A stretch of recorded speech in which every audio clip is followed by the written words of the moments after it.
Hey, what's going on YouTube? TechieT95 here, and today I'm going to be showing you the inside of a typical desktop PC.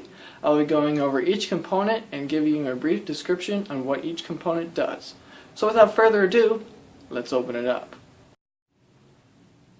So when you first open the side panel of your PC, this is probably the most common thing you'll run into. So here we have the power supply which delivers power to all the components inside the computer. As you can see, we got one cable that runs to the motherboard, and the CPU is here, that controls all operations inside the computer. We have the optical drive up here, which you can't exactly see because it's hidden by the mounting brackets there. Then we got a storage bay drive, which is not very common, at least what I've seen in most PCs.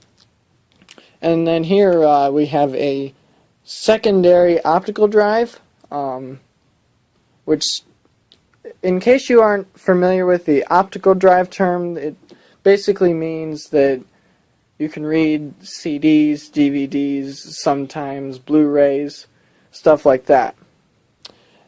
And here we have the hard drive, that's what stores your operating system, all your files and folders, and your programs like Microsoft Word or your web browser, and any financial information you have, which you should be backing up regularly. And then deep in here is the RAM. We have 4 sticks of RAM in this system. I don't remember exactly the count on the RAM that I have put in here. I think it's like 2.5 gigabytes, if I'm not mistaken. This computer currently runs Windows XP. I believe it's Home Edition. And another thing in this computer, which you'll probably not find in most, is we have a analog capture card, which I can hook this up to a over-the-air antenna, or I'm not sure if I can hook it up to a DirecTV or Dish Network box. I'll have to try that sometime. That'd be interesting. And under here, a blue looking card right there. That is the video card, that handles all visual elements to the monitor, which with gaming computers, that is a very essential component. And down here we have a wireless Wi-Fi card, that picks up any Wi-Fi signals or wireless internet signals that you can have set up in your house or corporate environment. And back here we have the motherboard, which is basically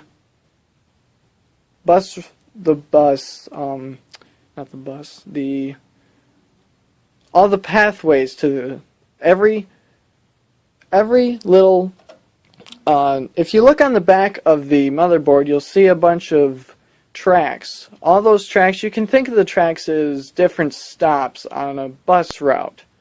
Okay, like the CPU will send commands to the hard drive that's requesting, okay, I want to boot Windows. Okay. Then the hard drive will read the Windows files on your computer, on its hard drive, and then transfer them through this data cable to the SATA port on the motherboard, and then the CPU can then analyze and execute those files, therefore booting into Windows. And then when RAM comes into play, is in between that. The hard drive sends the files along this cable, and it gets stored in your RAM, your random access memory. And then that allows the CPU to execute those files and then successfully boot into Windows. Okay? So I think that pretty much covers it.